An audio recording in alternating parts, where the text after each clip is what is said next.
Hi guys! Welcome to another episode of Papa Dudut Family Vlogs. Samahan niyo po kami sa ating episode ngayong araw na ito sapagkat buong madaling araw namin kayong kasama kung paano kami magpuyat. Ipapakita namin sa inyo sa vlog na ito. Ano na?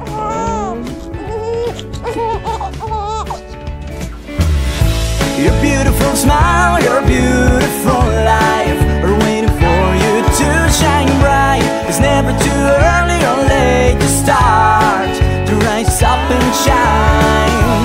Your beautiful smile, your beautiful life are waiting for you to shine bright. It's never too early or late. So ngayon, ang ganap na oras ay 8:17 ng gabi at sa vlog na ito nga ay samahan niyo po kami buong madaling araw magdamag sa pag-aalaga ng mga baby namin at kung gaano kadalas silang manggising at kukunan din ni Mami Jem ako mamaya habang tulog kasi nag-usap na kami. May mga portion na kailangan ko talagang matulog kasi si Papa Dudut po ay may trabaho pa the next day. Pero kapag hindi niya kaya, gumigising din po ako. So, papakita namin sa inyo hindi lang cuteness kundi minsan nakakainis din. Pero syempre, all for love dahil sa mga babies namin, diba? At ngayon lang naman yan, habang maliliit pa, kailangan pa ng mga parents. So, kailangan nating makipagpuyatan habang may baby. At ito rin yung nakakamiss pag lumaki na sila. Ano? Naglungat na yata to. Hindi naman. Si Gianna kasi ay pinadede na namin ng 45 ml, no? Parang bitin pa. Wow. Nalaman lang yan. May camera. Parang bumait siya. Close up mo nga yan, mami. Oh. Bait-bait pag may camera. At si Gian din, no? Hello. Oh, sige. So, pag nagpadede po kayo, guys, isa sa mga dapat gawin ay magpalungad.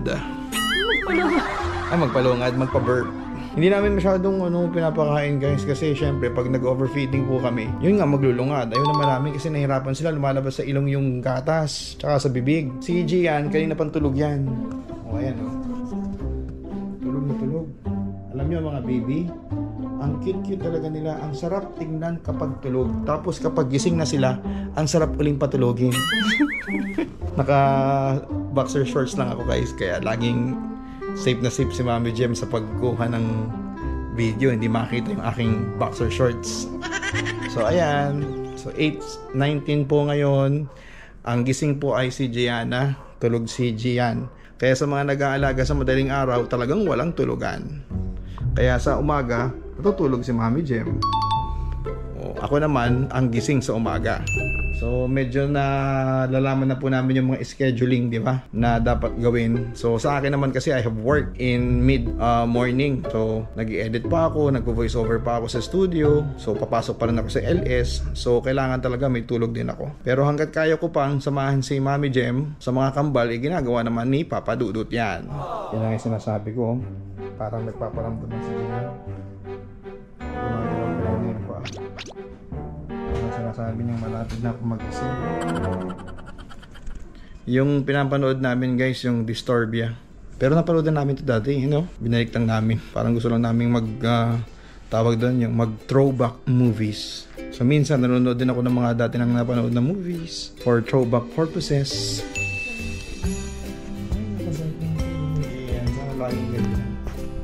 Sana yung tulog ng mga baby sa madaling araw, dire-diretso, no? Kaya lang, hindi po pwede kasi sila magagatas pa sila eh. So, ang gatas nila, Mami, ikaw ang mag-explain tungkol sa feeding. Hello, so ayan. So, regarding sa feeding nila, sila ngayon ay naka-mixed feed. So, ibig sabihin, sila ay nag-breast milk and then formula. So, ang gamit nilang formula is Similac na Neosure. Tapos, sa ngayon, na consumption nila is 45 ml. Ang timpla naman nun is 1 na scoop, tapos 60 ml. So, almost 1 scoop pag 45 ml. Every 2 to 3 hours. Tapos, usually, 3 hours. Minsan 2 hours lang, gugutom na sila. Tapos, minsan, during mga afternoon, ganyan. And hapon, ganyan. Doon sila nagbe-breastfeed. And then, gabi, midnight hanggang morning, yan, dyan sila nag-formula. Ngayon, kung bakit 1 liter lang yung Wilkins nila kasi upon discussion sa aming pedya, kapag nabuksan na kasi yung tubig, kailangan at least before 5 days ma-consumption na. Ang liliit pa nila, hindi nila kaya makaubos ng malalaki. So, maliliit yung binibili namin kasi mga aabot din pa yan ng mga 2-3 days yan bago maubos. So, hindi kami pwedeng magmalakihan agad kasi magkakabakterya. Medyo hindi pwedeng inumin ng bata kapag makalipas ng 5 araw, no? So, parang ang sabi ng pedya, kung malaki daw, hindi naubos, inumin na namin ng mga adults yun, hindi pwede ng mga baby. So, ito, kahit mabuksan to ng ilang araw pa, okay lang kasi mauubos naman nila before 5 days. Tapos may may kakaibang karakter yung magkapatid na yan. Si Gianna, okay lang siyang magdudo dito sa malaki, yung Avent na brand. At saka dun sa maliit, yung maliit na chupon. Pakita mo dun yung chupon na maliit. So, si Gianna, pwede na sa 2 yun. Pero si Gian, ayaw niya ng maliit na chupon. Kasi malaki yung pinakang nipple niya. Ayaw niya ng malaking nipple. Gusto niya maliit na nipple. Nasanay sa nanay niya eh. Ito yung pinaglalagyan ko ng mga breast milk. Ito 150 ml. Tapos ito bigger. Yan, 250 ml. So, ayan, from dyan, pwede nyo siyang ilagay sa freezer. Tapos maglalast yun ng ilang months. So, ito ngayon, month, pagka naka-freezer. Pero pag sa ref lang, 4 days. Days lang pag chiller. Ang dating ginagamit nila, Rascals and Friends. Kaya lang, parang maghihirap na kami kapag puro Rascals and Friends. Kaya nagpalit kami ng Pampers. Total yung Pampers naman talaga ginagamit nila nung sila nasa St. Luke's pa. Nung nasa Nico pa sila, ang pinapagamit sa kanila ay Pampers Fresco Newborn. Ano? Parang gusto mo mag-vlog ah. Anong ganap dyan sa'yo? Daddy ko talaga, ingay eh. Ingay ng daddy ko. Hi guys! Don't forget to like, share, and subscribe! Nagpapaano lang ako burp. Tala, Ano ba yun? anak ko hindi na makita. Bulaga. Yan, side mo, babe. Di ba kita? Hindi. Yan. Yan. Manuelito, ang batang ama. Sa wakas, pumayag nang nakaiga ako. Actually, nakaupo ako sa kama, habang pinapaburp ko siya. Kasi usual, gusto nila nakatayo. So, marami magko-comment dyan, sasabihin, kasi sinasanay nyo ng binubuhat ninyo, Alam po ninyo, meron po kaming na-research, Ayon sa isang pedya, ang mga bata talaga, syempre, sanay yan sa sinapupunan ng kanilang mga ina. At ang tanging alam lang nilang gawin, paglabas nila ng tiyan ng nanay nila ay dumede, matulog. Ngayon, may mga pagkakataon, syempre, na hindi na sila pwedeng padedehin. Pero iiyak pa rin sila. So, anong gagawin ng magulang? Pwede mong isayaw-sayaw, pwede mong buhat-buhatin. Alam po ninyo, yun lang naman yung gusto ng baby. Huwag na natin ipagkait sa mga anak natin. Kasi, iba sa pakiramdam ng bata kapag hiniheli natin sila, yung niyayakap natin sila. Diba? Yung anak ko, komportable siya na napapakinggan yung boses ko. Ikukwento ko sa inyo, si Gian, yung aking lalaki na baby, nadadala ko yan sa recording studio ko. Kapag umiiyak ito at si Gian naman ay umiiyak din, minsan pinaglalayo namin, dinadala ko dun sa aking recording studio dito sa bahay. Habang nagre-recording ako, si Gian nakakatulog habang buhat ko. Talagang komportable siyang napapakinggan yung boses ko. Ang sekreto kasi niya, nung pinagbubuntis pa sila ng mami nila, kapag meron akong binabasang mga horror episodes ng Papa Dudut story sa YouTube, minsan natatakot ako. Talagang tumataas yung mga balahibo ko minsan. Kaya ang ginagawa ko, tinatawag ko si Mami Jem. Sabi ko, babe, samahan mo naman ako habang nag-record ako ng Papa Dudut stories na horror. So habang nakikinig din siya, sinasamahan niya ako. Yung mga baby siguro lagi napapakinggan yung boses ko sa tiyan pa lang sila. Kaya nung lumabas sila, pamilyar sila sa boses ko. May isang araw pa nung bumalik na ako sa GMA, kasi 1 week akong nasa bahay lang, diba, dahil nag-aalaga din ako ng baby. Nung unang day ko sa GMA, nung bumalik ako ng tanghali, mga 2:30, nasa bahay na ako, 2:45. Nung nagsalita ako, hinanap agad ni Gian yung boses ko kung nasaan. Nung laki yung mata niya, ganoon siya, hinahanap niya kung nasaan ako. Talagang familiarize na sila dun sa boses ng kanilang daddy Dudut. Ito guys, pampalipas oras lang habang karga si Gianna, ay manonood muna ako ng Netflix kahit medyo antok na ako. Kaya ako antok, hindi pa ako nakakabawi ng tulog. Ang aga ko nagising kanina kasi dire-diretso na ako sa recording. Dami ko ni-record kanina yung YouTube episode ko ng Papa Dudut Stories at saka yung Barangay Love Story sa Sabado. Kaya inaantok na ako talaga. Maaga pa, 8:33 pa lang, pero parang antok na ako. Eto, kumakain na si Mami Jem. Naghatid lang sa kanya ng pagkain si Jonah. Hello. So, yun yung food ko. Ito is chicken and pork adobo. Yan ay adobong puti. Yan, wala yung toyo. And ito, sinabawan na may malunggay. Tapos, itong saging. Nakuha to sa farm. And matamis siya. And, yan, ito. Umiinom ako nito. Yan. Para, pampadami ng gatas. Yung ulam ni Jem ay, adobong puti, walang toyo. Buti pa yung ulam, walang toyo. Siya meron.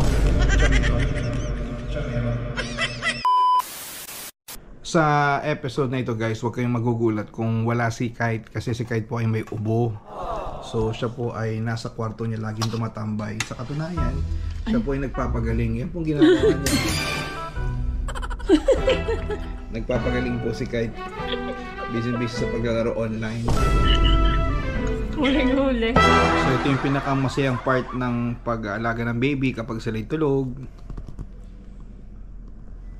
At si Gian din sa crib niya tulog pa rin. Kaya nakakapanood pa kami ng movie. Parang may nahuni na sa crib ba? Parang may humuhuni sa crib. Parang nagpaparamdam na siya gising na. 9:06 PM na po. At nagpapakarga lang naman si Gianna. Bumalik tulog naman siya actually. Itong baby ko to, si baby Gianna. Love na love ko to. Pagtanda namin baby, huwag mo kaming iwanan ni mami ha. Huwag ka na mag-aasawa. Kami lang ang love mo. Babantayan mo kami ha. Payag ka ba? Hindi ka na mag-aasawa anak. Bawal mag-boyfriend. Papayag ako mag-asawa ka kapag 35 ka na. Nalab ko to, baby ko to eh. Matagal ko itong pinag-pray. Nabigyan kami ng magandang baby. Ang binigay ay nagmamagandang baby. Iyak ng iyak. Cute-cute niya, mimi ko yan. Meow meow. Ang first word mo anak ay daddy. Ang oras ngayon guys ay 9:35 ng gabi. At si Gianna po ay nagdedede na. Gano'ng karaming ml to? 30 lang. 30 lang. At yung isa, tinamay isa. Bait oh. Rinig lang yung sabi ko yung isa, biglang gumagano yung mata niya eh. Tinamo. Oh, bait niya. Minsan-minsan lang yung mabait si Gian. So, ang oras ngayon... Ang oras ngayon guys ay 10:41. At alam nyo, kanina, ay, pupo na ako ng bata. Naglungad si Gian. Naglungad.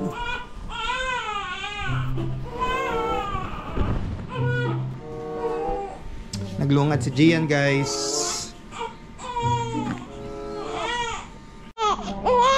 Don't cry anak. Don't cry anak.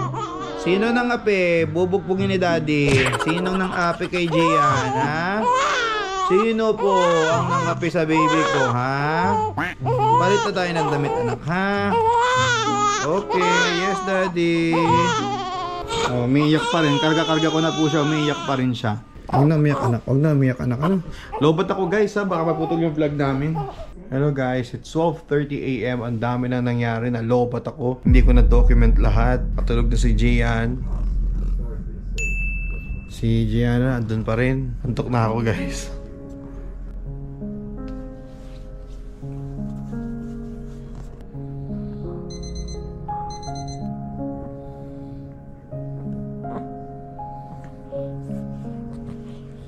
Morning guys, ang oras ngayon ay past 9 AM. At syempre kasama pa rin namin ang mga baby namin. Dahil nako, hindi ko na po na-document guys. Pero kami po ay puyaters na naman. Mahirap palang i-document guys. Hindi ako nakapag video kasi syempre yung mga bata kailangan hawakan eh. Tulad ngayon, tinan nyo naman, hawak ko yung camera, hawak ko pati si Gian. Nakadede na to. So yan talaga ang mga pagdadaanan kapag mga newborn babies. Alang asyadong tulog, puro gising, pati si Gian. Hi guys, so yun na nga po nangyari kaninang madaling araw at kagabi. At talagang puyatan at hindi ko na document lahat dahil kailangan kong gamitin ang aking left and right na hands para magbuhat ng baby So as of today, ako po ay papunta ngayon sa GMA Network sa Samar. Straight na po ako dumaan from Commonwealth, Quezon Avenue, EDSA. Tapos Mother Ignacia, corner Mother Ignacia. Tama ba ako? Samar, ayun. Basta nasa Samar na ho ako. Binabaybay ko na po ito dahil diretso po nito ay GMA 7. Meron akong trivia sa inyo. Merong isang building dyan, yung Glam Residences. na may na-acquire po kami dyan ni Jem na condominium unit, studio type na condominium, pero dalawa ang parking. So bakit po dalawa parking? Kasi po mas nakikita ko yung potential ng income, na passive income for rental ng parking space. Kasi sobra ho ang pangangailangan dito sa GMA at sa ibang mga kapaligiran dito, ano, ng parking space. So nakita ko yung potential na pwedeng parentahan siya sa mga taga Kapuso nung dalawang parking space. Dito, ito yung condominium na sinasabi ko sa inyo. So likod lang yan ng GMA 7. Ito na po yung GMA Kapuso network. So le-left na po ako dyan, tapos diretso na ako sa parking space.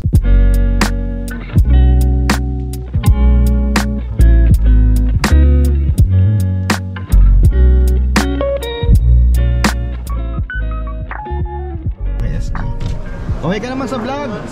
Okay. Hi guys! Andito na po ako ngayon sa Barangay LS 97.1 Forever. Ayan po si Auntie. Kaway ka naman, Auntie. Hi! Ayan. So, mag-start na po ako ng show ko guys sa Barangay Love Stories. Ang inyong si Papa Dudut, abay, kasama ninyo hanggang alas 2 ng hapon. Alam nyo, pag alas 12 na, Barangay Love Stories na. Grabe! Yun lang masasabi ko, ano, grabe po yung kwento namin for today's episode sa Barangay Love Story sa radio, ano, tungkol sa isang babaeng pumayag na maging isang kabit for the reason of nahulog siya doon sa lalaki kasi magaling lalaki magsalita eh. Syempre, ang paliwanag ni lalaki, wala kasi akong anak eh doon sa kinakasama ko, doon sa misis ko, kaya magsama na lang tayo, etc. etc. Kaya sa mga nakikinig ngayon, ako, para hindi ho kayo magsisi sa bandang huli kung kayo po ay nasa ganyang klase ng sitwasyon, ano nga ba ang dapat ninyong isaalang-alang? Unang-una, wag po kayo makikipag-commit sa isang lalaking may sabit. Mahirap na. Baka mangyari sa inyo, nasa huli po ang pagsisisi, no? Baka mamaya, kayo naman ay magsasend sa akin ng storya ninyo at humihingi ng advice. Binigyan na kita ng advice in advance para hindi nyo nagawin ang pagkakamali niyo.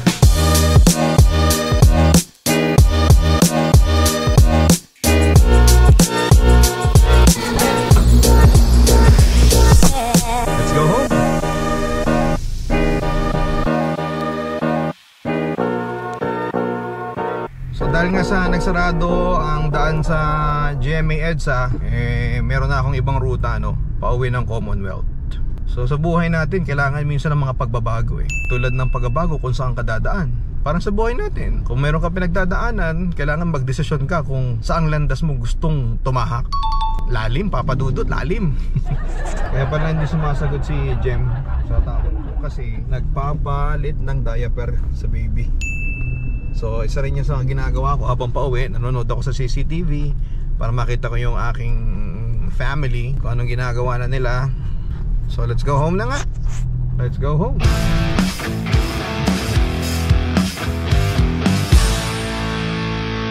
Ito guys, ituturo ko sa inyo yung isang branch namin ng Papa Dudut Lechon Manok. Actually dalawa ang dadaanan nating branch ng Papa Dudut Lechon Manok. Dito sa may malapit sa Pure Gold North Commonwealth. Ayan yung Pure Gold na yan. Ito yung MRT station na ginagawa. Dadaanan natin syempre yung mga kalaban namin ng docs dyan. Tapos makita nyo yung KFC dyan sa kanto. Kakanan kayo guys. Pag nakita nyo yung KFC dyan, meron dyan pakanan. Papunta ng East Fairview yan, subdivision. So pagpunta nyo yan, makita nyo yung KFC, kanan kayo, doon! Pak! Kita nyo yun, no? Nandun yung Papa Dudut Lechon Manok. Winston branch po yun guys. Ito namang susunod na dadaanan natin. Kalapit lang din siya, magkalapit. Pero naniniwala ako na magkaiba sila ng market. Ito naman yung Papa Dudut Lechon Manok Commonwealth branch namin. Ayan. At doon ako bukas ang signage. Dito na ako sa bahay guys. Alam mo ba yung pakiramdam ko, lagi akong bloated. Kailangan magbawas na ako ng rice, no? Mag-ano lang ako, 1 cup of rice every meal. Kasi nung lagi po kami napupuyat, lagi na akong kumakain ng maraming rice. So doon ako kumukuha ng energy. Narinig nyo ba yung may umiiyak-iyak? Siyempre si Poging Gian yan. Tangos ng ilong. Pogi yan eh. Tumigil. Nung may camera, tumitigil. Nabait. Ito naman si Starfish Strawberry. Parang starfish siya, oh. Kit-kit talaga ng mga baby namin. Inuntihan ko lang yung rice ko guys, prito, tapos may tilapia pa rin dito, tsaka gulay. Yung langka na yan is galing sa province. Alam nyo ba guys na nakakita ng ahas sa Dirty Kitchen, si Nisa at saka si Jonah. At yung ahas na yun ay pinatay ni Nisa. At sinupot naman ni Jonah. Pinaghahanap yung dalawa ng nanay ng ahas. So abangan ninyo ang pagtutuos ng nanay ng ahas at nitong dalawang ito. Roll VTR, ito po yung CCTV camera kung ano nangyari dun sa ahas. Papakita ko sa inyo.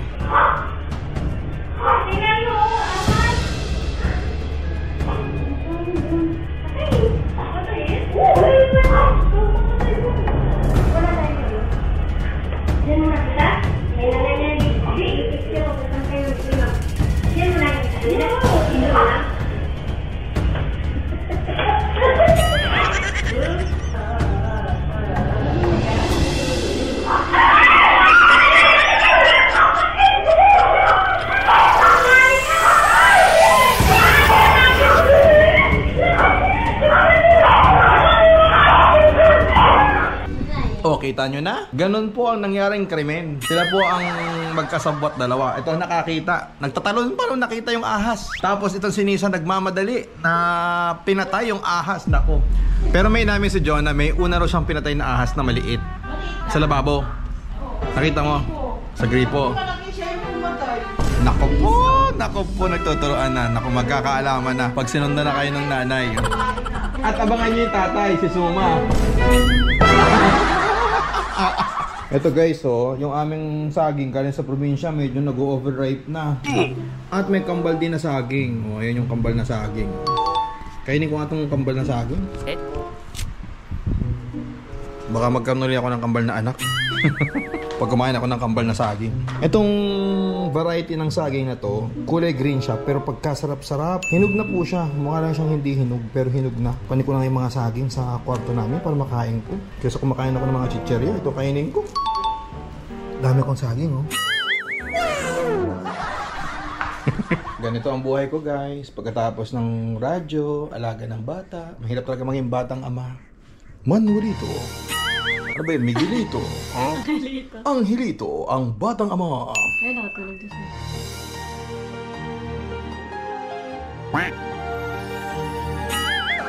Ito na ang good news dahil dala na namin ang mga birth certificate ng aming mga chikitings. Anong tawag sa ganyang birth certificate? Certified true copy. Alam mo, ibang-iba talaga itsura ng birth certificate namin dati. Maliit lang. Tapos yung aking butas-butas na. Yan, walang original na pirma ko. Xerox lang din yung binigay. Pero may mga stamp. Pakita mo yung stamp. May mga stamp. Pero yung pirma ko dyan, Xerox lang din. All Xerox. Pero may mga pirma. Wala lang. Ngayon lang ako nakakita ng birth certificate na certified true copy. Tapos tinanong si Gian, tulog na tulog. Pamulat-mulat ang mata. Pero tulog yan. Ganyan ang mga baby. Ito makadadi to. Pag hiniga mo, gigising. Diba? So si Rain Gianna A. Recafrente ay isa ng Pilipino. Dahil meron siyang birth certificate. Ganon din si Renz Gian A. Recafrente. Pilipino na. Dahil meron na siyang birth certificate. Susunod niyan, mag-a-abroad na tayo. Masyal tayo sa Disneyland. May passport na kayo susunod. So guys, it's 8:50 na ng gabi at nalaman ko, pagbuksan ko, parang bigat ng diaper nung anak kong si Gianna. Nalaman ko na may igit pala. Pakita mo si Gianna. O, diba? Parang walang nangyari. As if wala siyang tae, diba? So, ayan, palitan ko na siya ng diaper. Thank God, konting-konting igit lang naman ang meron. So, hindi naman sobrang concern nito. Kita nyo naman, guys, yung aking damit, puro lungad. Puro lungad ng bata. Pero maliliit na lungad lang naman yan. Lumalabas ng konti dito, galing sa pagdede. Tapos nung biniburp ko, yan, nagkaroon na ng mga lungad-lungad. Nakapako na naman yung aking bukol dito. May bukol ako dyan eh. Since bata pa ako. Hindi ko na pinatanggal. Kasi takot ako sa operation eh. Yes! Kaway ka naman sa vlog! Ayun o, si Jonah. Si Jonah po yung isa sa mga kasabwat na pumatay ng ahas. Abangan nyo guys kung anong mangyayari sa pagbalik ng nanay ng ahas ha. Hi guys! So galing kami sa baba. Sobrang init ngayon. Sobra. Hindi namin kaya. So we decided to go dito sa taas. Para malit lang yung kwarto. So pag binuksan mo yung aircon, malamig. Buti na patulog nila yan. Ito sinisinok guys, so tinan nyo. Sinisinok si Bunso. Alam mo sa amin sa probinsya, kapag sinisinok ang baby, nilalagyan ng papel na may laway yung noo. Pero dito sa Maynila, sabi ng aming pedya, hayaan lang daw, no? Pero pwede mo siyang hawak-hawakan sa likod para ma-comfort siya ng bahagya. Suot ko yung kulay green kong t-shirt long time ago. Ngayon ko lang nasuot ulit. Kita mo naman, halatang luma kasi sikip. Alam niyo mga kabarangay, si Kite hindi pa rin po makapasok dito sa kwarto namin kasi hanggang ngayon, ilang araw na, hindi pa rin gumagaling yung kanyang ubo. Bawal syempre sa mga bata. Nag-antibiotic na ba si Kite? Hindi, ano lang, sinikot. Sinikot. Ako kasi, nagsinikod ako ng 2 days, magaling agad ako eh. Oo, medyo umiwas din ako ng bahagya sa mga bata. Nagkaubo ako, lagi ako nakamask. Yes! Nadapat. Hoy, abangan nyo guys ha, kung hanapin na si Jonah nung nanay nung ahas ha. Hindi pa rin tayo tapos sa vlog na yan. Habang nasa baba kami kanina, nagpalinis kami ng kwarto kina Jonah. Tingnan mo naman yung aming bahay, oh, aming kwarto.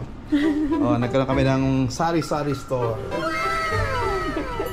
Yung mga comfort food ni Jem. Kung si Kite ay magaling, sigurado siya makakaubos niya. Kaya lang syempre, mas mapakiramdam ni Kuya Kite. Hindi pwedeng mahawahan si Gianna. Apa, bawal. Sasalita na yung anak ko, no? Galing, no? Oh, kumusta ka na, Gianna? Napala ba may Miss Universe? Di ba sabi mo sa akin, gusto mo maging Miss Universe? Apa, Daddy. Di ba? Abangan ninyo. Pag si Gianna naging Miss Universe na. May biscuit nga pala dito guys. So pakita yung biscuit. Freshly baked. Yan naman ay pampadede. Huh? Pampagatas, sorry. Pampagatas. May dede na, gatas lang ang wala.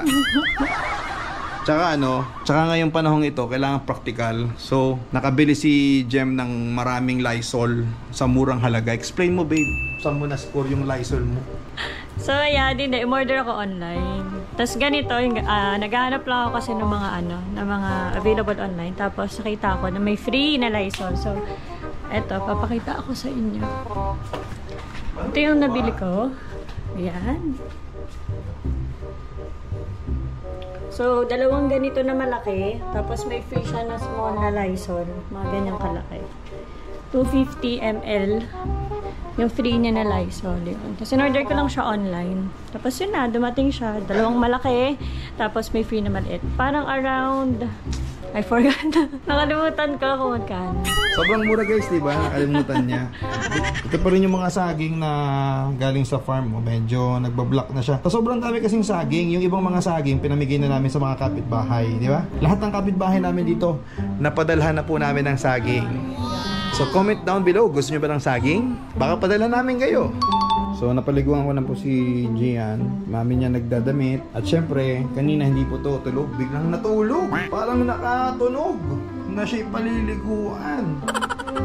Ang init guys dito. Walang aircon. Napakainit. Sobra, no? Sobrang init ngayong gabing ito, no? Kaya tinan mo, hindi siya giniginaw. Relax lang.